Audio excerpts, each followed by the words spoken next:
राधा राधा राधा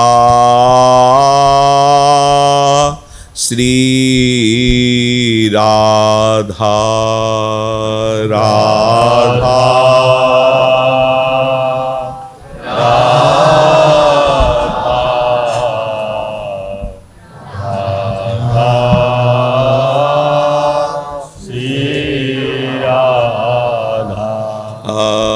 राधा राधा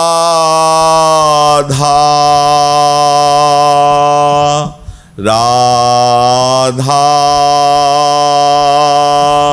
श्री राधा राधा राधा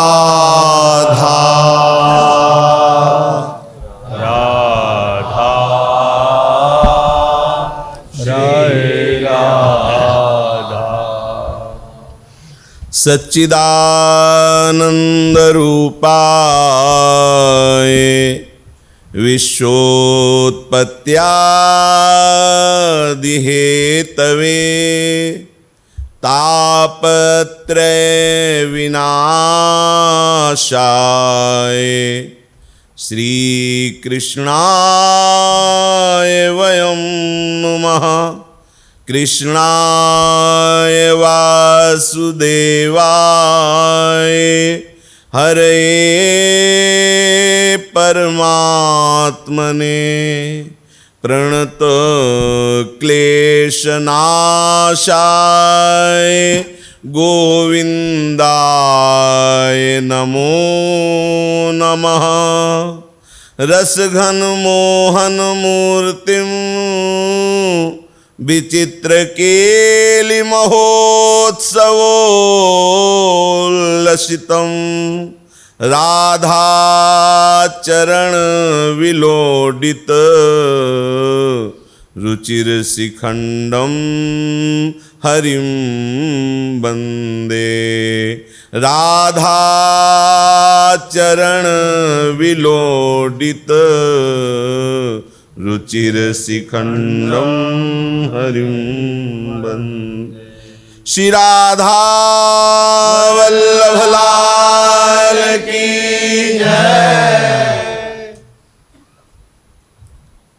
परम सच्चिदानंद घन आनंद मूर्ति श्री लालजू महाराज का पावन जो बाल चरित्र है, सेवक जी महाराज ने कहा प्रेम की नींव है। इतना सुंदर प्रभु का बाल रूप है और उनकी ऐसी रसमयी लीलाएं भी हैं, ऐश्वर्य भी मिश्रित है कि कोई कैसी भी उपासना वाला हो, यदि इन चरित्रों का श्रवण करे तो शरीर के संबंध के जो नाना प्रकार के राग द्वेष हैं वो सब मिट जाएंगे। प्रभु की जो लीलाएं हैं महाअमृत स्वरूप हैं और बिना प्रेमानंद घन मूर्ति किशोरी जी की कृपा के कोई लालजू के चरित्रों को नहीं सुन सकता और बिना लालजू की कृपा के कोई लाडलीजू के नाम रूप की तरफ नहीं बढ़ सकता। रसघन सच्चिदानंद स्वरूप प्रभु ही दो रूपों में खेल रहे हैं, प्रिया और लाल रूप में। लाल रूप प्रकाशित और प्रियालु रूप जो है अप्रकट लालजू के हृदय का परम धन गुप्त धन है। इसीलिए लाडलीजू के चरणारविंद की रति को गुप्त रस रीति कहते हैं, क्योंकि श्री लाडलीजू का चरण आश्रय ज्यों ही मिला त्यों ही किशोरी जी के 9 किशोर रूप में आसक्ति होती है, रसिकाचार्यों की कृपा से, धाम की कृपा से।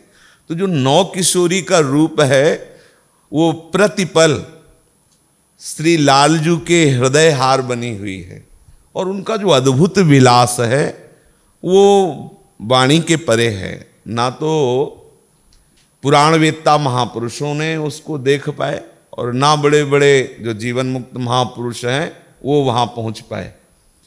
अगर उस रस का किसी ने वर्णन किया तो सहचरियों ने ही वर्णन किया जो निकुंज से पधारी हैं।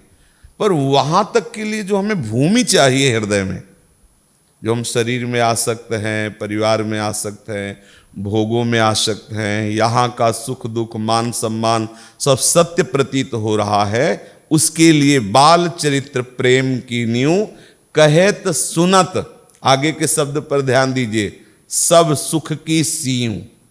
जितने त्रिभुवन में सुख हैं, वो चाहे विषय संबंधी हो या चाहे परमार्थ संबंधी हो, लालजू के बाल चरित्र का जो सुख है वो सीमा है सब सुखों की, लोक लोकांतर के सुखों की। जैसे परमार्थ का चरम सुख है ब्रह्मानंद, और भगवान शंकराचार्य ब्रह्मानंद प्रदान करने वाले आचार्य हैं, लेकिन वो भी बाल गोविंद के सखाओं के साथ जो भोग पा रहे उसका ध्यान करते हैं, चित्त उसी में जोड़ते हैं। बड़े बड़े महापुरुषों को लूट लिया बाल गोविंद ने, लूट लिया, चाहे वो रसखान जी हो, चाहे वो कोई भी हो। यहां तक कि रसिक कवियों ने तो इतना कह दिया कि ब्रज की गलियों में मत जाना, वहां एक नंगा बालक खड़ा है जो तुम्हारे चित्त रूपी वित्त को तत्काल चुरा लेगा। बहुत रसमय प्रभु के पावन चरित्र हैं। चलते हैं, जो पूर्व प्रसंग श्री गर्गाचार्य जी वसुदेव जी की प्रेरणा से पधारे और गोष्ठ में गौशाला में एकांत में रोहिणी तनय और यशोदा तनय का दर्शन करके कृतकृत्य हुए और नाम संस्कार किया। कृष्ण, वासुदेव, श्याम सुंदर ये श्री यशोदानंदन के नाम रखे, बल, राम, संकर्षण ये श्री रोहिणी तनय के नाम रखे। विशेष आनंद हुआ नंद बाबा को, पर ब्रजवासियों को नहीं हुआ, क्योंकि पता ही नहीं चल पाया। उत्सव बहुत जोर का होता नामकरण संस्कार का, पर मन दबा करके नंद बाबा ने ये बात भी दबा ली कि नामकरण संस्कार हो गया है। पर यशोदा जी से सलाह किया कि इस उत्सव की पूर्ति आगे के उत्सव में करना है, तो जो ब्रज के आचार्य थे, ब्रज के जो पुरोहित ब्राह्मण थे, उनको बुलाया गया और लाला के अन्नप्राशन की तिथि निश्चित की गई। पहली बार लाला को भोग पवाया जाएगा। अभी तक केवल मैया के अमृतमय दुग्ध से ही सेवित हैं, पोषित हैं लाल बिहारी जी। जे ही ब्रजरानी को पता चला संध्या काल में कि कल प्रातः काल से अन्नप्राशन उत्सव है लालजू का, पहले से ही तैयारी नंद बाबा कर चुके थे। मैया को कम बताते थे, क्योंकि मैया एकदम भाव में डूब जाती थी, एकदम उत्साह में भर जाती थी। पूरी रात मैया सोई नहीं। मैया रात भर जगती हुई लाला के मुख को निरखती रही। ये प्रेमी जन जानते हैं रात कैसे कटती है प्रेमियों की, सिर्फ प्रेमी जन जानते हैं, दूसरा नहीं जानता। या तो दो प्रेमी मिल गए तो चर्चा में कटती है, और नहीं सिसकने में कटती है। महापुरुषों ने अनुभव करके उसको देखा है और फिर कहा है, कबीरा सब जग सुखिया खावे और सोवे, दुखिया दास कबीरा जागे और रोवे। एकांत समय होता है, निद्रा देवी कैसे आवे, क्योंकि प्रीतम के मिलन की आग लगी है, तो उस एकांत में प्रीतम की याद में सिसकता रहता है, रोता रहता है, पुकारता रहता है। और यहां तो प्रीतम सामने हैं, वात्सल्य सिंधु मैया। इसीलिए जो यशोदा जी के भाग्य हैं वो किसी के भाग्य ऐसे ले जैसे यशोदा जी के भाग्य। ऐसा श्री सुखदेव जी ने भी कहा, भगवान व्यास देव जी ने भी कहा। सारी रात एक क्षण के लिए भी पलक नहीं लगी। कैसे रात्रि समाप्त हो गई। कल लाला का अन्नप्राशन है, उत्सव है। बार बार लाला के रूप माधुरी में डूबती हुई एक क्षण भी नींद नहीं आई। सुखमय मनोरथों की कल्पना में विभोर थी। लाला का अन्नप्राशन होगा, पहली बार लाला को क्या क्या बनाएंगे, क्या क्या पवाएंगे, बड़े भाव, ये तो भाव का विषय है। वो अपने लाला में तन्मय हो रही थी। प्रातःकालीन शमीर वायु, प्रातःकाल वायु मात को जब स्पर्श हुई मैया को, तब उनको चेतना हुई। सोई नहीं लेकिन जगी भी नहीं, लाला के प्रेम में पगी बेशुद्ध रही, उनको शुद्ध भी नहीं है। जब शीतल वायु लगी तो प्रातः काल हुआ, ऐसा अनुभव में आया। श्री लालजू के अन्नप्राशन के उत्सव के लिए हृदय में विविध लहरें उठी रही थी। कृष्णमय मन, कृष्णमय प्राण, कृष्णमय नेत्र श्री यशोदा जी के। तत्क्षण स्फुरणा हुई कि अरे जब तुम्हें शीतल वायु लग रही तो लाला को भी तो लग रही होगी। तो देखा तो कुछ इधर उधर श्री चरण चलने से वस्त्र हट गए थे, उनको उड़ाया। और ब्रजवासियों को पहले ही सूचना हो गई थी कि कल अन्नप्राशन है। तो यशोदा जी लालजू के श्रीअंगों से हटे हुए वस्त्र को संभालती हैं, फिर धीरे धीरे लाला को जगने न पावे गोद में ले लेती है और लाला को वक्षा स्थल से लगा करके वो आंगन की तरफ आती है। वहां तो पहले ही ब्रज गोपियों की भीड़ लगी हुई थी, लाला का अन्नप्राशन होना है। श्री यशोदा जी बार बार भ्रमित होती है कि मैं स्वप्न देख रही हूं कि जग रही हूं, कहीं मैं स्वप्न तो नहीं देख रही। तो अपने को ही छूती कि नहीं नहीं जग रही हूं। ऐसा होता है प्रेम में, ऐसा होता, बुद्धि शिथिल हो जाती है। फिर मन में सोचा अब लाला को जगा दे, क्योंकि प्रातःकालीन बेला है, स्तनपान कराए, रात में भूख लगी होगी। फिर सोचती देखो शीतल वायु चल रही, कितने चैन से सो रहा सोन। ऐसे सखियां भी हैं, जब प्रातः मंगला के लिए पहुंचती तो आपस में सलाह करती कि अब वहीं नेक सोए हैं, अभी तो सोए हैं, थोड़ा सो। तो दूसरी सखी कहती कि देखो तुम जो कह रही हो हम आदर करती तुम्हारी बात का, तत्सुख भाव से प्रेरित होकर आप भी कह रहे, लेकिन मेरा हृदय विकल हो रहा है कि पूरी रात हुई, भूख लगी होगी, युगल सरकार को जगाया। ठीक वात्सल्य भाव में डूबी हुई मैया भी इसी झूले में झूल रही। एक मन कह रहा जगा दूं और दुग्ध पान कराऊं, तो दूसरा मन कह रहा देखो कितने आनंद से सो रहे हैं, सोने दो। मैया श्री लालजू के अंग अंग का सौंदर्य निरख नहीं रही, पान कर रही है। प्रेमी जन रूप देखते नहीं है, करत पान रसमत परस्पर। जैसी थरिवंश निकट दासी जन लोचन चषक रसासो गटकत। गटकत नेत्रों के द्वार से अपने आराध्य देव के रूप रस को गटकते हैं प्रेमी जन, देखते थोड़ी है, पान कर। ऐसे यशोदा जी एक एक अंग माधुरी का पान कर रही हैं। इतने में दृष्टि से थोड़ा वस्त्र हटा लालजू के वक्षा स्थल के, तो वहां पहुंची दृष्टि तो देखा श्री वत्स का चिन्ह करोड़ों बिजलियों जैसा चमक रहा है।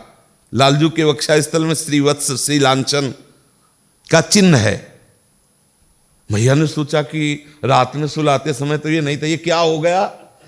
तो हो सकता है मैया भावना कर रही कि मैं ऐसा सोच रही हूं मेरे स्तनों से वात्सल्य के कारण दूध झरा हो और उससे ये बन गया हो, तो ऐसे से मिटार रही मैया।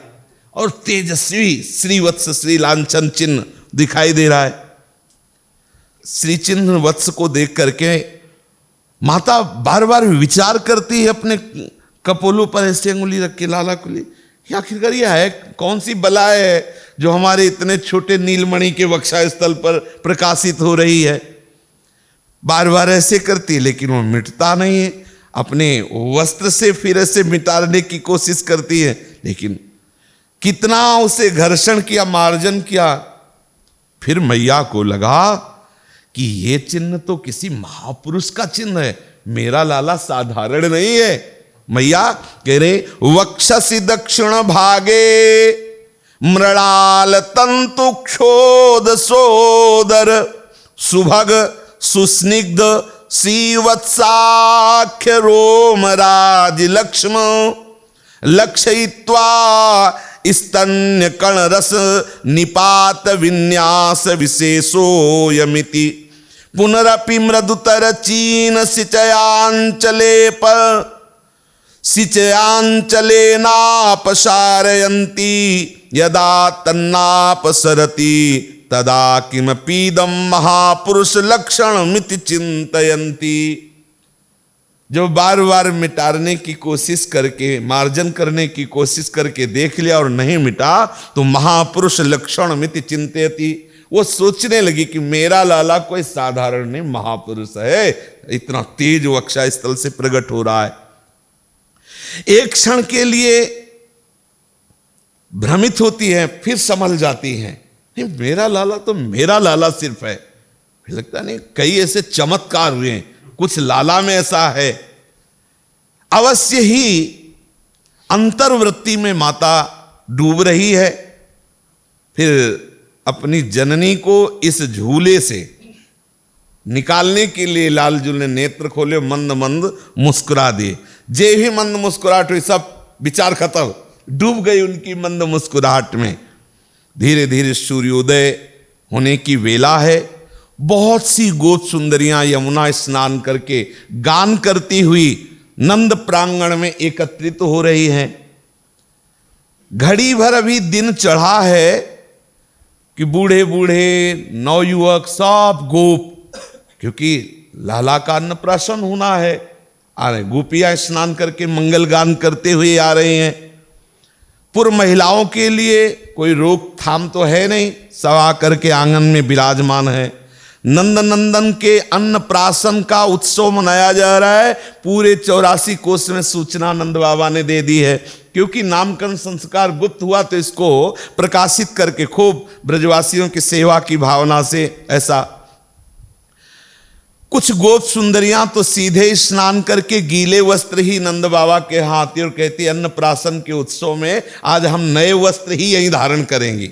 ब्रज गोपियां हैं।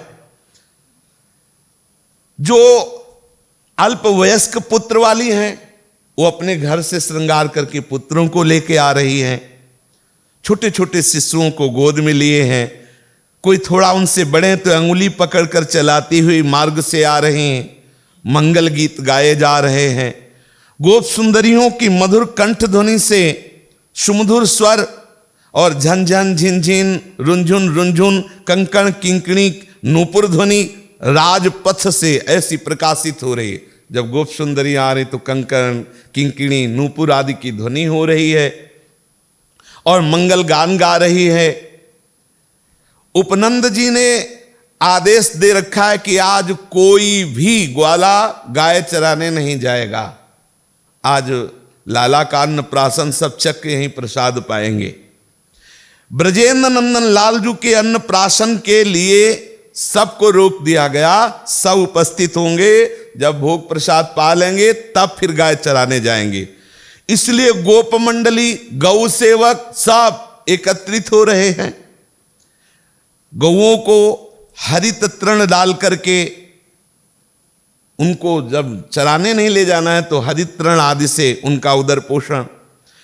अब जो सखागण है, गोपगण है, विशेष विशेष वेशभूषा। सखाओं की क्या विशेष वेशभूषा? सोना चांदी नहीं, कभी पीली मिट्टी कभी लाल मिट्टी, उससे श्रृंगारित करके अशोक का पत्ता, बरगद का पत्ता, पीपल का पत्ता, ऐसे ब्रजवासी जो लेला विशेष श्रृंगार करके नंद भवन की ओर भीड़ उमड़ पड़ी। शीघ्र से शीघ्र नंद भवन पहुंचने के लिए दूर दूर से ब्रजवासी आ रहे हैं। नेत्रों से आज भरकर नंद नंदन को देखेंगे। आज नंद नंदन को पाते हुए देखेंगे। पहली बार पवाया जाएगा भोग। जो ग्वाल सखागण है वो थोड़ी थोड़ी भेंट लेकर के आ रहे हैं, कोई मक्खन कोई दूध ऐसा। बाबा ने आदेश कर दिया आज गाय दूही भी नहीं जाएंगी, बछड़ों को ऐसे ही छोड़ दो। लाला का अन्नप्राशन है तो एक भी गाय नहीं दुही जाएगी, बछड़ा बछिया सब छोड़ दो, आज खुला वो दूध पिएंगे। ब्रजरानी नित्य कर्म से निवृत्त हुई। सौंदर्य निधि लाला को गोद में लेकर के आंगन में पधारी। गोपांगनाओं की अपार भीड़ में शोर मच गया। जिस पधारे लाला तो जय हो, और बलिहारी बलिहारी ऐसे सब गोपियां बोलने लगी। आसपास से गोपियों की भीड़ ने घेर लिया। ब्रजरानी रोहिणी जी को इशारा करती हैं कि इतने सब ब्रजवासी आए हैं, भंडार की तरफ भी देख लीजिए, क्योंकि सबको वो भोग पवाना है। और नंद बाबा ने विशेष भंडारे की व्यवस्था आज की थी। आज कान्ह करी है अन्नप्राशन, आज कान्ह करी है अन्नप्राशन। मणि कंचन के थार भराए, भांति भांति के बासन।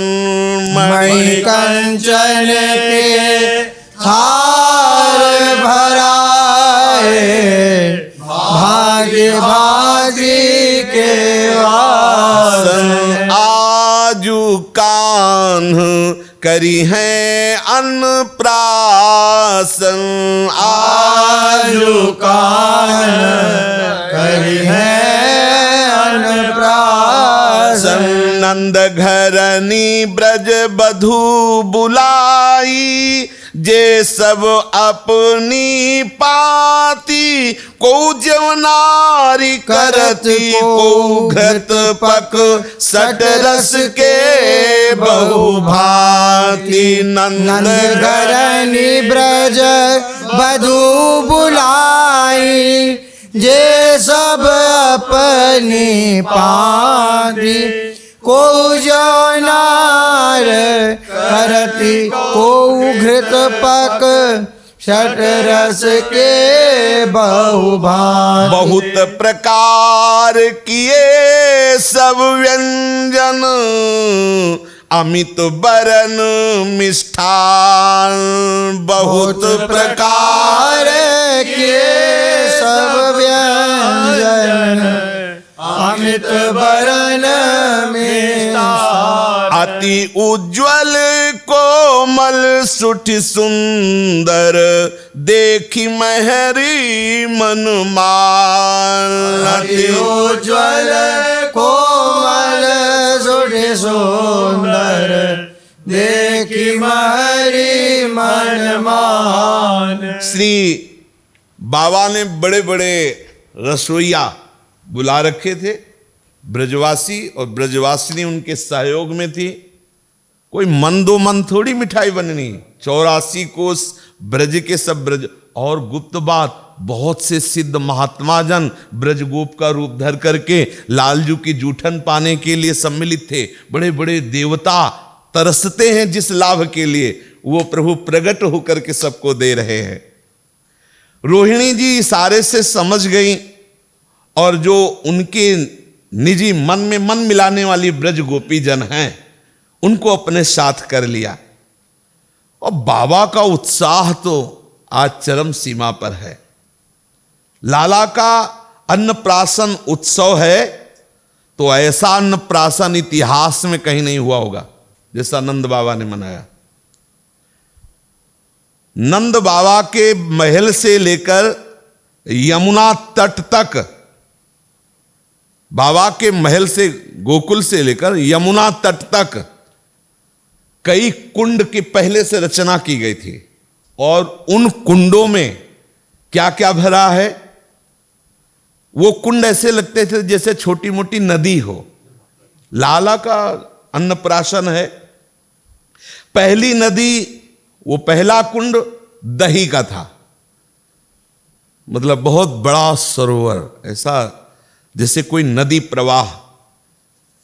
इसमें वर्णन आया है, दधि कुल्याम दुग्ध कुल्याम घृत कुल्याम प्रपूरिताम गुड कुल्याम तैल कुल्याम मधु कुल्याम च विस्तृताम नवनीत कुल्याम पूर्णाम च तक्र कुल्याम यदृच्छया सरकरोदक कुल्याम च परिपूर्णाम च लीलया। जो पहला कुंड था वो दही का कुंड था। उज्ज्वल धवल दही का कुंड भरा हुआ है। फिर गोदुग्ध का कुंड, गाय के दूध का दूसरा तालाब, सरोवर मतलब तालाब है, ऐसा नहीं कि 1000-2000 लीटर, तालाब भरा हुआ, दही का तालाब। इसमें तो कुल्याम माने होता छोटी नदी, और दूध का तालाब, उज्जवल शीतल दुग्ध लहरें ले रहा है जैसे वायु आती है दुग्ध की। तीसरी है गाय के देसी घी की। गाय का जो देसी गाय का घी होता है पीत वर्णा होता है, स्वर्णिम कांति, पूरा कुंड स्वर्णिम दिखाई दे, घी भरा हुआ है लबालब, घी की खुशबू आ रही है। चौथा कुंड वही यही ब्रज के गन्ने से बना हुआ गुड़ का है, पूरा कुंड भरा हुआ है गुड़ से, पीली शोभा गुड़ की प्रकाशित हो रही है। मानो ऐसा लगता है कि शीतलता के कारण पीतवर्ण पिंडाकार हो गया हो, ऐसे गुण जमा है। पांचवी नदी है शुद्ध सरसों के तेल की, सरसों के तेल की, वो भी पीतवर्ण का एकदम निर्मल। मंद मंद गति से वायु जब, तो उसमें लहरें उठ रही तेल में, चमकती हुई लहरें सूर्य की किरणों से। फिर जो अगला कुंड है वो शहद का है, शहद का तालाब भरा हुआ है। इसीलिए पहले लिख दिया कि इतिहास में ऐसा अन्नप्राशन किसी का नहीं हुआ है। मधुधारा, शहद का कुंड। फिर जो सातवां कुंड है वो मक्खन का कुंड है, लबालब मक्खन, नवनीत मक्खन। कह रहे माखन चोर, देख लो ऐसे वैसे बाबा थोड़ी है कि मतलब बेचारे कहीं 150 ग्राम माखन होगा अधिक खाने वाले कन्हैया तो इधर उधर चुराते घूमते हैं। मक्खन का कुंड है, अत्यंत शांत दिखाई दे रहा है मक्खन को, क्योंकि उसमें लहरें तो उठेंगे नहीं, मक्खन शांत श्वेत। फिर जो अगली नदी जैसा है वो है मठा का, तक्र, बढ़िया मठा, गाय के दूध के मठा का, और वो द्रुत गति से लहरें, क्योंकि जल अधिक है ना उसमें, मठा में जल होता है तो लहरें ले रहा है। फिर आगे सरकरा का कुंड, शक्कर का कुंड। फिर आगे शरबत का कुंड है, बाबा के लाला का अन्नप्राशन है। फिर तंडुलानाम च शालीनाम उच्चैश्च सतपर्वताम, फिर 7 पर्वत है, ये तो कुंड है, 7 पर्वत हैं। पृथुकानाम शैलसतम लवणानाम च सप्त शैलांचरकराणाम लड्डुकानाम च सप्तम, लड्डू का पहाड़ ब्रजवासी पाएंगे कोई। चावलों का पहाड़ कितने, 100 सत, एक सत माने 100 पहाड़ चावलों के। अरे बाबा ने कैसा शोभा होगी, भावला करो कैसी शोभा होगी। चिवड़ा का अलग पहाड़, तंदूर मतलब चावल का अलग पहाड़, और नमक भी, क्योंकि प्रयोग में आए तो नमक का भी पहाड़ अलग अलग, लाल नमक, सफेद नमक, सेंधा नमक, और क्या। हाँ, फिर सरकरा के 7 पहाड़, शक्कर के, कैसे कैसे पहाड़, शक्कर होती है ना, एक एकदम सफेद शक्कर, एक पीली शक्कर, हो जो अलग ऐसे पहाड़ लगे हुए हैं। फिर लड्डू भी 7 प्रकार के, बोले मोदक मेवा पड़ा, काजू पड़ा, ऐसा बेसन का लड्डू, आटे का लड्डू, और कितने मंदो वाले पहाड़ के पहाड़ लड्डू। फिर परिपक्व सुमधुर फलों के 16 पहाड़, अनार का, सेव का, अंगूर का, अलग अलग पहाड़ लगे हुए हैं। फिर जौ के आटे तथा गोधूम का आटा अर्थात गेहूं का आटा, इसके चूर्ण बना के, पंजीरी बना के, आटे की पंजीरी के पहाड़ लगे हुए हैं। कौशल से निर्मित पंजीरी, ऐसी पंजीरी थी कि आटा और चीनी मिला के रख दी, कौशल कलापूर्ण, अगर चखो तो पाते चले जाओ। अत्यंत सुस्वादु, पूरी कचौड़ी के पहाड़, इसमें लिखे मोदकानां च शैलम च स्वस्तिकानां च पर्वतान कपर्दकानां अत्युच्चैः शैलान् सप्त च नारद कर्पूरादिकयुक्तानां ताम्बूलानां च मंदिरम विस्तृतम द्वारहीनम च वासितोदक संयुतम। ये पूरी का पहाड़, कचौड़ी का पहाड़, मांगना थोड़ी कि पूरी पूरी, एक पहाड़ लगे हुए हैं। और कचौड़ी भी कई तरह की भरी हुई अलग अलग पदार्थों से, देखते ही लड्डू पूरी कचौड़ी को रोमांच हो जाए, ऐसे खुशबू ऐसी आ रही है। और फिर इसके बाद एक पहाड़ सुवासित पान का है, सुगंध से युक्त पान का बीड़ा लगा हुआ है, पहाड़ लगे हैं पान का बीड़ा। ब्रजवासियों को पान भी तो पवाना है, कर्पूर आदि मिश्रित उस पान का। और फिर चंदन, अगर, कस्तूरी, कुमकुम, इनके पहाड़ है। ये चंदन का पहाड़ है, कस्तूरी का पहाड़ है, तिल, ऐसे। फिर रत्न राशि के पहाड़, सुवर्ण के इतिहास में ऐसा अन्नप्राशन नहीं हुआ, पहले बता दिया, जैसा नंद बाबा कर। और इतिहास में ऐसा लाला भी नहीं होता यही अद्वितीय है। ढेर के ढेर रत्न रखे गए हैं, रंग बिरंगे सुंदर वस्त्र और आभूषणों के पहाड़, पगड़ी और अलग अलग पोशाकें, पहाड़ लगा हुआ है। जहां श्री कृष्ण चंद्र का अन्नप्राशन होगा वहां क्या वैभव का वर्णन करे। पहले ही आ चुका है कि रिद्धियां सिद्धियां दास दासियों के रूप में बाबा के आंगन में प्रवेश कर चुकी हैं। पूरे महल को बंधनवार से सजाया गया है, सुगंधित इत्र चंदन मिलाकर छिड़काव किया गया है पूरे नगर में। खुशबू ही खुशबू आ रही, खुशबू आ रही पूरे नगर में। और जितनी खुशबू, उससे ज्यादा खुशबू तो लालजू के अंगों में है। चारों ओर ऊंचे ऊंचे सघन कदली स्तंभ खड़े किए गए हैं। कदली स्तंभ यथा समान, ऐसा नहीं कि एक केला छोटा एक बड़ा, समान एकदम श्रृंगारित, बंधनवार, 9 पल्लव टंगे हुए हैं। चंदन, अगर, कस्तूरी, पुष्प राशि, विविध प्रकार के कलश ऐसे सजाकर चित्त विचित्र ढंग से रखे गए हैं। ब्राह्मणों के विराजमान होने के आसन, मधुपूरित पात्र, स्वर्ण सिंहासन, दान के लिए विविध प्रकार के और भी रत्न रखे गए हैं। ये सब व्यवस्था केवल 3 पहर में हुई है नंद बाबा की। 3 पहर में ये व्यवस्था नंद बाबा ने किया। ऐसा नहीं कि महीनों का सड़ा दही भर दिया गया हाँ, ताजा सब, और 3 पहर की व्यवस्था है। असंख्य सेवक, गोप सेवक बाबा की आज्ञा में है।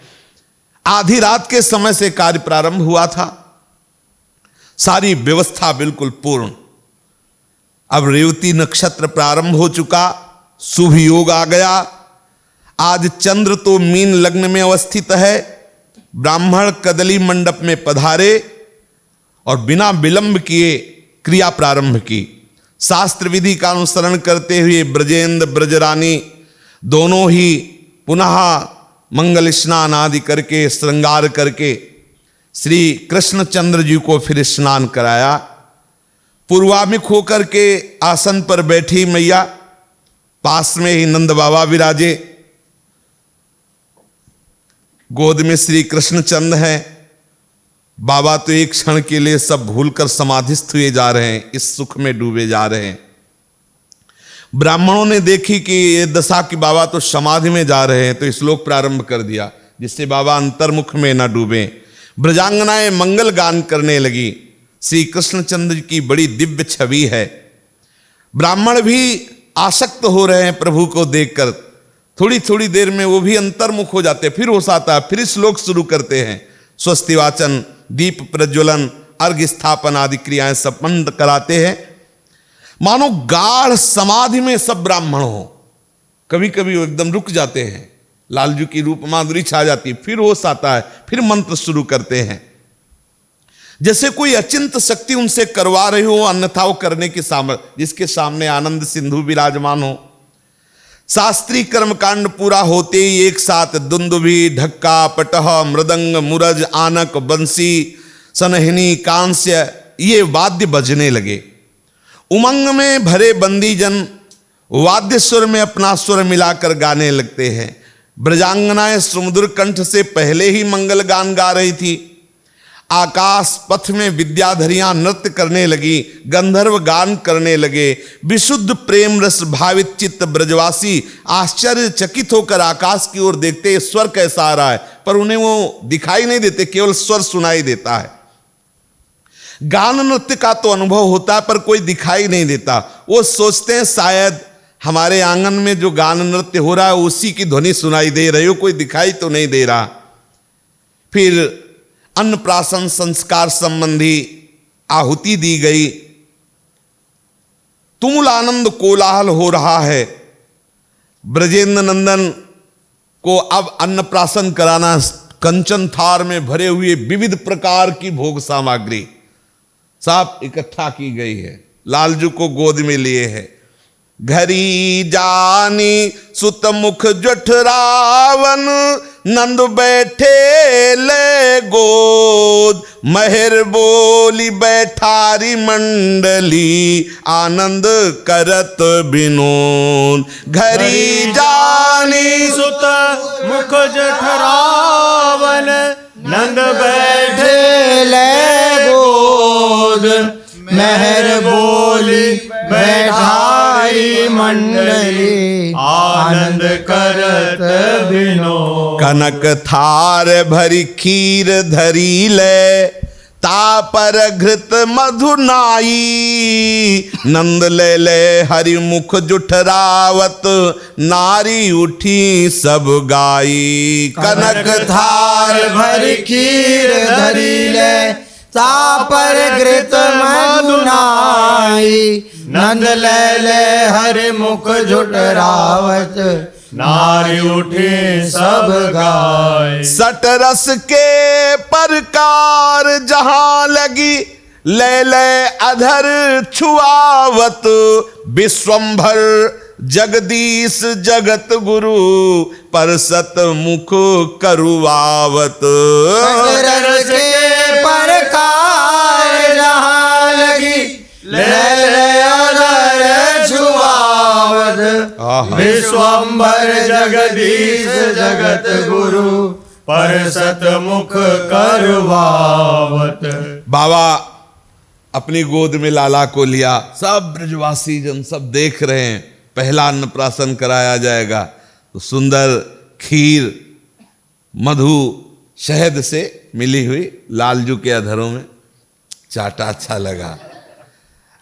अब और भी पदार्थ इसके बाद जो सटरस में कड़ुआ खट्टा भी तो लगाना है, तो जिस समय तीक्ष्ण कटु अम्ल लवण ये रस ऐसे लगाते ना, तो लालजू ऐसे करते। खट्टे को तो आकृति बनती है ना, छवि बनती है ना। ब्रजवासी जन देख, जब खीर मधु सहित मिश्रित लगाया गया तो बड़े आनंद से चार, और जब नमकीन तीक्ष्ण खटा, क्योंकि सब प्रकार के भोग हैं, तो जे ही लगाते हैं तो सट रस के परकार जहां लगी, ले ले अधर छुआवत, विश्वंभर जगदीश जगत गुरु, परसत मुख करुआवत। वैसे ही शोभा बनाते हैं। जैसे बहुत खट्टा कोई पावे तो कैसा, ऐसे जैसे कड़ुआ पावे तो कैसा, ऐसी लीला करके वो मुखाकृति प्रकट करते हैं। उस बाल माधुरी का रूप देख करके ओठ सिकोड़े हुए लालजू को देखकर सब हंसने लगते हैं। यशोदा मैया, नंद बाबा। बोलो, अनंत महाप्रलय में अनंत ब्रह्मांडों का भोजन करने पर भी ओठ नहीं सिकोड़ते।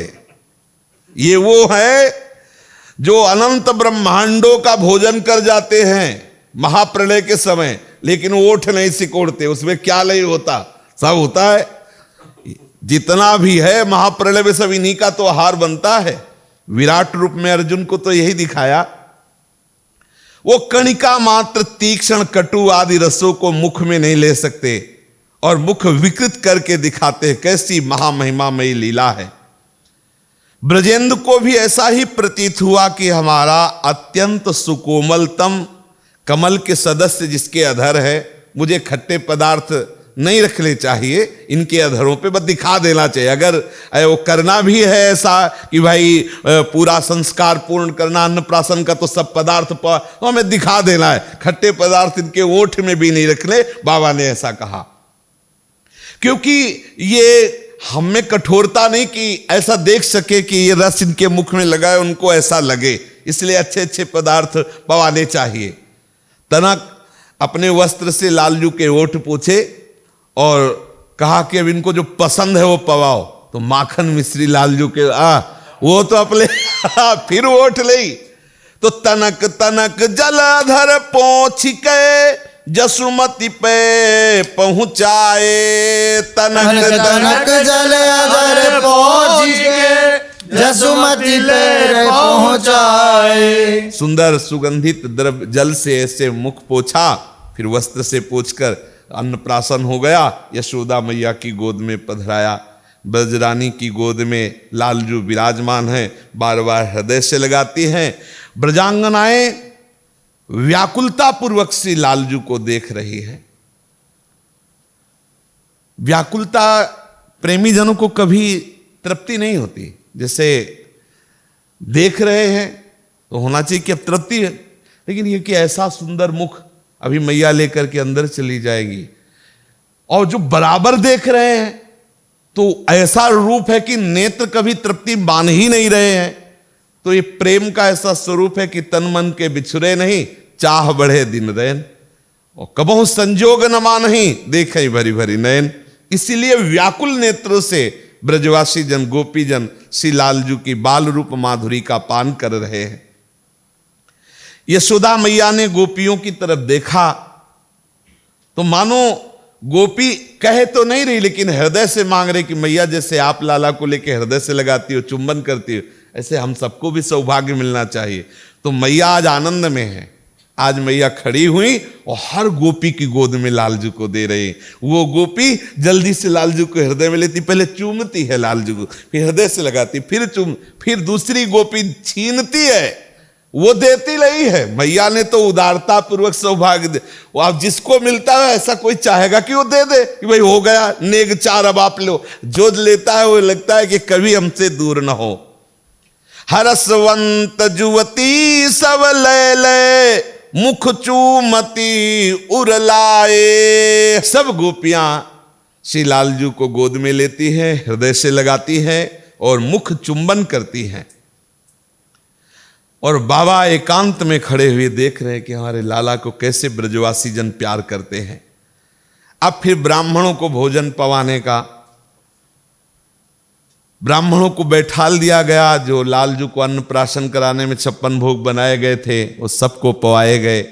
कैसा आनंद हुआ होगा, साक्षात आनंद सिंधु का धरामृत सबको मिल रहा है। फिर दक्षिणा दी नहीं गई, ले लो, पहाड़ लगे, मतलब जो मनावे सो ले लो। इतना कि कोई ले नहीं जा सका, मतलब तुम्हें जितना ले जाना, ये नहीं कि 11 सरफी दी हो, इतना ले जाओ, जो मनावे, छूट है, पहाड़ लगे हुए, जो मनावे सो ले जाओ, कोई प्रतिबंध नहीं है, जो मनावे सो ले जाओ। बहुतों ने तो जितना मनाया घी भरा, बहुतों जो मनाया, रत्न वस्त्र आभूषण सब आनंदोन्मत्त है। लेकिन ब्रजवासी गोपजन तो वहां लेने की सुधि नहीं है, वो तो बस लाला के आनंद में डूबे हुए हैं। और जो गोपगण हैं, सखागण, तो जब देखा कि ब्राह्मण गण लेके चले गए, कोई लेने वाला नहीं, तो आपस में मंडली उतर पड़ी उन कुंडों में। दूध के दही के कुंड आपस में खेल रहे उससे। इशारा भी किया है महाप्रभु ने आनंदाज नंद के द्वार में, जय श्री हरिवंश अजीरवर बेथुन दधिमद दूध हरत के खार। खार माने झील जैसे, बड़े बड़े गड्ढे जैसे, बड़े बड़े तालाब। लेकिन जब लाडली जू का उत्सव मनाते हैं ना, तो बोले दुग्ध दध छिरकत, क्योंकि सुकुमारी है, सब कूद रहे उसी में, दूध एक दूसरे को डुबो रहे। लेकिन जब लाडली जू का वर्णन आता है ना, तो जय श्री हरिवंश दुग्ध दध छिरकत मध्य हरिद्रागार चलो वृषभानु गोप के द्वार। तो यहाँ बड़े बड़े जो सरोवर हैं, बड़े बड़े जो नदियों के जैसे घी दूध सब, सब सखा, तो 100 200 500 नहीं, गिने नहीं जा सकते। हरि के प्यारे सखा है ब्रजवासी, खूब खेल रहे हैं, कूद कूद कर स्नान कर रहे हैं। ब्रजराज आनंदित हो रहे हैं, बाबा देख के आनंदित हो रहे हैं। ब्रजेंद्र नंदन का ये जो जन्मोत्सव हुआ था, ऐसा ही दूध दही का उसमें भी उत्साह पूर्वक गोप दुग्ध दही की धारा में ऐसे ही खेल रहे थे जैसे आज अन्नप्राशन के समय अतिथियों को भी, जो आए हुए अतिथि थे, उनको भी भोग पवाया गया। महेर गोप सब ही मिल बैठे, पनवारे परसाए, भोजन करत अधिक रुचि उपजी, जो जाके मन भाए। मेहर गोप सब ही मिल बैठे, पनवारे परसाए, भोजन करत अधिक रुचि उपजी, जो जाके मन भाए। अब समस्त ब्रजवासी जनों के बीच में नंद बाबा बैठे और सब ब्रजवासी जन पा रहे हैं, जिसकी जो जो रुचि है सब भाव विभोर होकर के प्रसाद पा रहे हैं। अब कुबेर जी ने विचार किया कि अन्नप्राशन उत्सव हुआ और सब तो हमको भी सम्मिलित होना चाहिए। तो कुबेर जी ये सब लीला देख रहे थे, तो उनको संकोच लगा कि त्रिभुवन के धनाध्यक्ष है और मेरे स्वामी का उत्सव हो रहा है, हमें क्या भेंट देनी चाहिए। तो उन्होंने आदेश किया, जैसे पानी नहीं बरसता ऐसे रत्न आभूषण स्वर्ण की वर्षा करवा दी कुबेर जी ने संपूर्ण गोकुल में रत्नों की, स्वर्ण की, आभूषणों की वर्षा करा दी, जैसे पानी नहीं गिरता। और फिर दर्शन लालजू के करके आकाश मार्ग से ही वो कृतार्थ हुए, क्योंकि श्री कृष्णचंद्र का अन्नप्राशन उत्सव इन्होंने दर्शन किया तो भेंट में ऐसी वर्षा की। एक भी ब्रजवासी ने कुछ नहीं उठाया। देखो कैसे कृष्ण प्रेमी होते हैं। वर्षा हुई स्वर्ण की, रत्नों की, आभूषणों की, लेकिन जैसे कंकड़ पत्थर नहीं पड़े रहते और अपने लोग नहीं देखते, ऐसे ही समलोष्टास्म कांचना की स्थिति से भी बढ़े हुए महापुरुष हैं। ये प्रेमी जन कोई ऐसे थोड़े, जैसे श्रीमद् भगवत गीता में भगवान ने कहा जो जीवन मुक्त महापुरुष होते हैं कैसे, समलोष्टास्म कांचना, उनके लिए पत्थर का टुकड़ा, माटी का ढेला और स्वर्ण की थपिया बराबर है। ये ब्रजवासी जन है, इनके लिए ये कुबेर की जो स्वर्ण वर्षा है ये सब बेकार है। एक भी ब्रजवासी ने अरे भाई मिल गया चलो उठा ले, यहां 10 रुपया में झुक जाएंगे। और वहां स्वर्ण राशि रत्नाभूषण वर्षा हो रही, क्योंकि सबके नेत्रों और मन में नीलमणि बसे है। ये इंद्र नीलमणि श्याम मनोहर के आशिक हैं, स्वर्ण के और रत्नाभूषणों के आशिक नहीं हैं। त्रिमु और कितनी देर वर्षा हुई, सेकंड 2 सेकंड नहीं। त्रिमुहूर्तम कुबेरश्च श्री कृष्ण प्रीतये मुदा, चकार स्वर्ण वृष्ट्याच परिपूर्णम च गोकुलम। 3 मुहूर्त तक अनवरत स्वर्ण वर्षा होती रही, झर झर झर झर सब बरस रहे, पर किसी भी ब्रजवासी ने आदर नहीं किया, ल कुबेर की संपत्ति का। भगवत ऋषि जी कहते हैं, भूत भविष्य लोक 14 में भय होए हरि प्यारे, 300 व्यवहार हमारो अभिमान इनते न्यारे। वैभव ऐश्वर्य संपन्नों से प्रेमी जनों का कोई संबंध नहीं होता। कुबेर यद्यप परम भक्त भगवान की ही सेवा में लगे, लेकिन किसी ने ऐसा थोड़ी जय हो कुबेर। आहा, आश्चर्य है इन भगवत प्रेमी ब्रजवासियों की निष्ठा। शास्त्र कहता है कि किसी भी ब्रजवासी ने आदर नहीं किया, न कुबेर की वर्षा का, जो कुबेर ने स्वर्ण वर्षा की। जिन ब्रजवासियों के सामने ब्रजेंद्र नंदन लाल जो है, उनके लिए ये स्वर्ण राशि का मूल्य ही क्या, तुच्छाति तुच्छ है उनके लिए। ऐश्वर्य ज्ञान विहीन विशुद्ध प्रेम के आस्वादन में ब्रज गोप सुंदरियां तन्मय हैं, उनके लिए इन विषयों का अनुसंधान ही नहीं, मतलब दिमाग में ही नहीं कि ये कोई कीमती चीज है। ये सब आत्माओं के आत्मा श्री लालजू, सब प्रियों के भी प्रीतम श्री लालजू हैं। इनसे जो प्रेम करते हैं उनकी कैसी ऊंची अवस्था होती है। श्री लालजू समस्त आत्माओं की आत्मा है, प्राणों के प्राण हैं। ब्रजेंद्र नंदन का अन्नप्राशन संस्कार पूर्ण हुआ। संध्या आई, रात्रि का समय आया।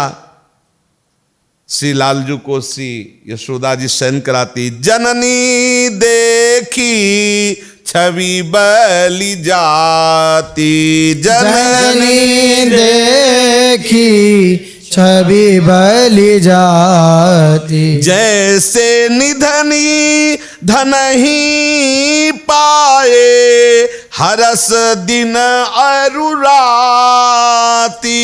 जैसे निधनी धन ही पाए, हरस दिन अरु राती। जननी देखी छवि बलि जाती, जननी देखी छवि बलि जाती। बाल लीला निरखी हर सती, धन्य धनी ब्रज नारी। बाल लीला निरखी हर सती, धन्य धनी ब्रज नारी। निरखी जननी बदन किलकत, त्रिदश पति दैतारी। निरखी जननी बदन किलकत, त्रिदश पति दैता। धन्य नंद धनी धन्य गोपी, धन्य ब्रज को बास। धन्य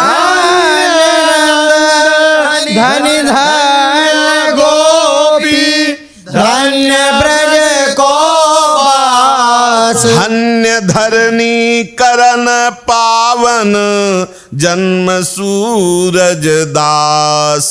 धन्य धरणी करन पावन, जन्म सूरज दास। लालजू को शयन कराते हुए यशोदा मैया बलिहार जा रही। लालजू की छवि देखकर जैसे निर्धन को बहुत धन मिल जाए तो जागते सोते उठते बैठते उसी के चिंतन में बार बार वो देखता है कि नहीं हो, ऐसे ही यशोदा मैया की दशा है। वो बाल लीला निरख निरख करके अत्यंत आनंदित होती। धन्य धन्य है यशोदा मैया जो लालजू की किलकारी, लालजू की मंद मुस्कान, लालजू की विविध लीलाओं का पान कर रही हैं। धन्य है नंद बाबा, धन्य है ब्रज की गोपियां और धन्य है ब्रजवास करने वाले ब्रजवासी जन, क्योंकि इस परम पावन भूमि को धन्य करने के लिए स्वयं प्रभु अवतरित हुए। 6 ऋतुओं ने सोचा कि सब आनंद ले रहे हैं, रिद्धियां सिद्धियां ऋषि मुनि, तो हम क्यों चूके। आपस में प्लान बनाया, संगोष्ठी की कि ऐसे ऋतु के अनुसार हम जाएंगे तो बहुत समय होगा, उत्सव तो अभी हो रहा है। तो बोले ऐसी शोभा विस्तार करते हैं किसी को ये हो ही ना कि ये ऋतु नहीं, मतलब जैसे थोड़ी थोड़ी देर में जैसे वृंदावन की शोभा का जब आता है तो बोले दिन ही शरद बसंत, अभी शरद अभी बसंत, ऐसे ही क्षण क्षण में ऋतुएं सेवा में लाडली लाल के रहती। जिस समय जैसी लीला की आवश्यकता तत्काल वही ऋतु विस्तार कर देती है। सब ऋतुओं ने संगोष्ठी करके लालजू के सेवा आनंद का कि अब जब अवसर आए तब तक हम बैठे हैं ऐसा नहीं होगा, सब चलते हैं क्रमशः, क्षण क्षण में अपना विस्तार करके उनको सुख पहुंचाते हैं। तत्काल वर्षा ऋतु आई, श्याम घटा का विस्तार हो गया, रिमझिम रिमझिम सुहावनी बूंदे गिरने लगी नंद प्रांगण में। संपूर्ण गोप ये बाहर नहीं, ये ब्रज की लीला के अंतर्गत है। यशोदा जी के मन में उत्साह आया कि इतनी सुंदर छोटी छोटी बूंदें गिर रही हैं, धीरे धीरे मेघ गरज रहे हैं, नील मेघ है, थोड़ा लाला को ऐसे 1-2 बूंदें पड़नी। ये क्यों आया? क्योंकि लाला वर्षा ऋतु को कृतार्थ करना चाहते हैं, इसलिए मैया के हृदय में, और वर्षा ऋतु इसी सेवा के लिए तो आई है। अतृप्त नेत्रों से वर्षा ऋतु अपने मूल, मेघ भी श्याम है ना, तो अपने मूल श्याम सुंदर को अपनी इच्छा पूर्ति के लिए आंगन में आया देख करके पुलकित हो गए। ये सच्चिदानंदमय है। अतृप्त नेत्रों से नंद नंदन के सौंदर्य को निहार रही है और नाच रही है वर्षा ऋतु। नाच नाच के मानो ये कह रही कि बलिहारी जाऊं आपके चरणों में। आप कृपा करके बाहर आए आंगन में हमें कृतार्थ करने के लिए। आपका स्पर्श पा करके मैं कृतार्थ हो गई। श्यामता की एक पुट मेरे अंगों पर जो प्रकाशित हो रही है वो आपसे ही है। हे श्याम सुंदर, नवीन जलधर मेघ ने कहा, वर्षा ऋतु ने कहा, मेरे में जो श्यामता है वो आपसे ही है। नंदनंदन के अतुल श्यामल अंगों की कहीं अगर हमसे तुलना की जाएगी तो मैं सौभाग्यशाली होंगी। और प्रायः प्रेमी जनों ने ऐसा ही किया कि आज कैसी कांति, बोले नवीन जलधर की, नवीन मेघ के सवाल। तो वर्षा ऋतु मेघ कह रहे मैं कृतार्थ हो जाऊंगी जब इस तुलना में हमें किया। यद्यपि ये हमारे मूल है, इन्हीं के अंश से हम श्यामता धारण करती हैं। देखते देखते वो ब्रजेंद्र नंदों के श्री चरणों में प्रणाम करते हुए वर्षा ऋतु अंतर ध्यान हुई। तत्काल शरद ऋतु का आगमन, ये कोई जान नहीं पा रहा है क्योंकि ऋतुएं सेवा में आ रही हैं। शरद सुंदरी पधारी, राशि राशि विकसित पद्मों की ओट से झांक झांक कर मानो देख रही हो कि ब्रजपुर और ब्रजेंद्र नंदन कैसे हैं। शरद ऋतु नंद प्रसाद के दक्षिण पार्श्ववर्ती सुरम्य सरोवर के प्रस्फुटित कमलों में छिपकर बैठी हुई वो नंद भवन की शोभा निहार रही। शरद ऋतु हठात मैया के हृदय में आता है कि ये जो शोभा प्रकाशित हुई मेरा लाला भी देखे। तो महल के बाहर निकलती है। सरस सुंदरी ने देखा कि मेरे प्रीतम पधारे हैं मुझे कृतार्थ करने के लिए। तो देखा कि इतना सुंदर कमल, नील कमल मुख की कांति, मुख कमल। फिर देखा मुख कमल में दो और कमल, नेत्र कमल। फिर और देखा दो कर कमल। फिर और देखा नाभि कमल। फिर और देखा श्री चरण कमल। तो ऐसा लगा कि मुझे कृतार्थ करने के लिए अष्ट कमल खिले हुए हैं श्री लालजू में। इन अष्ट कमलों की शोभा बड़ी विलक्षण है। स्वप्न में भी शरद ऋतु ने ऐसे कमलों के दर्शन नहीं किए थे। मुख कमल, दो नेत्र कमल, दो कर कमल, दो चरण कमल, नाभि कमल। उसने अपने अंचल में भरे हुए अनंत कमलों का सौंदर्य एकत्रित करके श्री लालजू के चरण कमल में अर्पित किया। स्तब्ध होकर नंदनंदन को शरद सुंदरी देख रही शरद ऋतु अपलक नेत्रों से नंदनंदन को निहारने लगी और प्रबल आकर्षण व सारी शोभा बटोर करके अपने हृदय के प्रेम को वहीं विराजित कर दिया नंद भवन में। भाव कि वर्षा ऋतु चरणों में समर्पित है, शरद ऋतु समर्पित है कि जब हुक्म हो, जब आदेश हो, हम तुम्हारे आंगन में ही है, कहीं बाहर नहीं है। जैसी इच्छा करोगे उसी समय सेवा में। अब हेमंत ऋतु ने देखा कि शरद ऋतु सेवा अर्पित करके गई, तत्काल हेमंत ऋतु पधारी। हेमंत ऋतु में सरोवरों में धुएं जैसा, ऐसा कोहरा जैसा नहीं छा जाता ऐसा, तो ब्रजपुर में कोहरा सा छा गया। अब हेमंत ऋतु में हेमंत ऋतु को समस्या हुई क्योंकि ऐसे में मैया लाला को बाहर लेके काय को निकलेगी।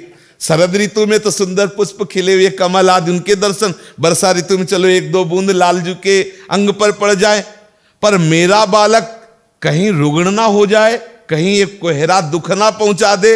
जननी तो और ढक लिया श्री लालजू महाराज को। विचार किया कि अब कैसे दर्शन करे। हेमंत तो खड़ा खड़ा पछता रहा है कि लालजू के दर्शन हो, नंदनंदन के दर्शन हो। तब मैया ने जब दूसरे दिन स्नान लाला को कराने के लिए ऐसे तप्त जल जो शरीर के अनुकूल है और फिर सुंदर ऐसा जितना सह जाए ऐसा गर्म तेल मालिश, क्योंकि हेमंत ऋतु, तब उसको दर्शन हुए श्री लालजू के। अपनी आंखों से दर्शन करके हेमंत ऋतु खड़ा खड़ा श्री लालजू की शोभा को देख रहा है और उस शोभा को अपने आंचल में छिपा लेता है और ओस कण से मानो आनंद अश्रु प्रवाहित कर रहा हो ऐसा प्रस्तुत करता है। नंदनंदन की झांकी पा करके हेमंत ऋतु कृतार्थ हो जाता है। ठीक ऐसी ही दशा शिशिर ऋतु की होती। हेमंत के बाद शिशिर ऋतु आती। हेमंत की भांति वो भी ब्रजेंद्र नंदन को निहारने के लिए अब अंदर ही अंदर अप्रसन्न हो रहा, क्योंकि जब ठंडी बढ़ेगी तो लाला को और ढका जाएगा, सुरक्षित रखा जाएगा। रात्रि भर इंतजार करता रहा लेकिन झलक नहीं हुई। जब यशोदा नंदन के आदर्शन की पीड़ा उसके हृदय में और बढ़ी, तब लालजू ने अवसर बनाया। क्या सुंदर सूर्य की धूप की किरण आई आंगन में। मैया ने कहा ऐसी ठंडी में थोड़ी देर लाला को धूप, तो लाला को बाहर लेकर जब निकली तो ये शिशिर ऋतु भी कृतार्थ हुई लाला के दर्शन करके, और समस्त शीतलता सहित श्री लालजू के चरणों में समर्पित हुई कि जब आपकी आज्ञा होगी तब हम सेवा में हैं। तत्काल ही शिशिर ऋतु के जाते ही आम्र मंजरियां खिलने लगी, पल्लों पर कोकिला बैठ करके कुहकने लगी। बसंत ऋतु का आगमन, शीतल मंद सुगंध वायु का संचार हुआ। मणिमय प्रांगण में श्री कृष्णचंद्र को गोद में लेकर के बैठ गए आके भैया। सुगंधित वायु चल रही है, मोर कुहक रहे हैं, कोयला कुहक रही है, सुंदर सुंदर आम्र बौर से सुगंध आ रही है। भैया को बहुत अच्छा लगा। फिर लाला को दिखाने के लिए बासंती शोभा फैली हुई है। नीलांबर धारण किए हुए गौर लाला और पीतांबर धारण किए हुए श्याम लाला, दोनों को शोभा बासंती शोभा। जो सौभाग्य बसंत को मिला वो सौभाग्य किसी ऋतु को नहीं मिला, क्योंकि बसंत इतना सुहावना होता है ना कि हर लता की तरफ मैया घूम घूम करके बसंत अपने आप को कृतार्थ, इसलिए सदा बसंत रहत वृंदावन, सदा बसंत रहत वृंदावन। ब्रज सुंदरियां ब्रजरानी से कह रही, तुम जो मनावत सोई दिन आयो, तुम जो मनावत सोई दिन आयो। अपनो बोल करो किन जसुमती, लाल घुटुरुवन धायो। अपनो बोल करो किन जसुमती, लाल घुटरुवन आयो। मैया से दिखा रही, देखो उस लता को, देखो उस लता को। इतने में गोपी ने कहा, मैया मैया एक आश्चर्य की बात देखो। बोले क्या? बोले लाल जी घुटने के बल चल रहे वो ऐसे दिखाती रह गई, कृष्ण बलराम घुटनों के बल चल रहे। बोले मैया जो मना रही थी, तुम देखो आज दिन आ गया। क्या? अपने बोल करो किन जसवंत, लाल घुटनों धा। देखो देखो दोनों लाला गौर श्याम जोरी कैसे घुटनों के बल चल रही है। प्रतिदिन श्री लाल बिहारी की सेवा में बसंत ऋतु रहने लगी। प्रतिदिन, सब ऋतु में तो गए लेकिन बसंत ऋतु वही विराज। इसीलिए वृंदावन और ब्रज में सदैव बसंत। आगे का जो शेष लीला चरित्र फिर श्री राधा वल्लभ लाल की जय। जय जय श्यामा, जय जय श्याम, जय जय श्री वृंदावन धाम।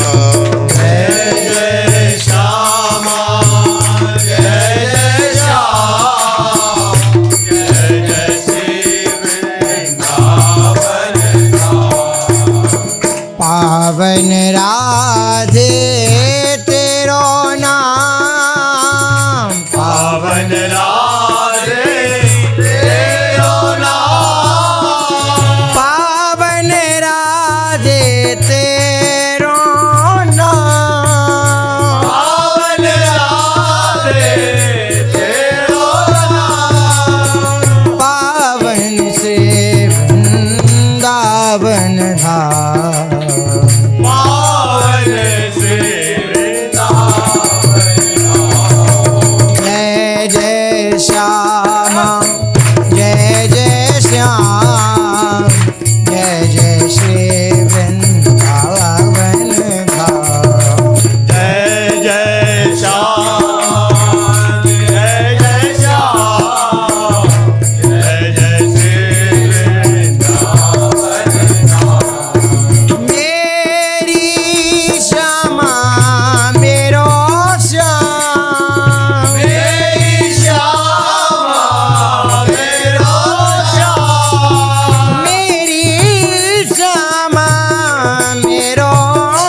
नवनिवृत्त कुंज विलास श्री राधा वल्लभ की महाप्रभु श्री हरिवंश जी महाराज की श्री सेवक जी महाराज की समस्त सहचरी वृंद की श्री वृंदावन धाम की श्री यमुना रस रानी की समस्त संत हरि भक्तन की श्री सद्गुरुदेव भगवान की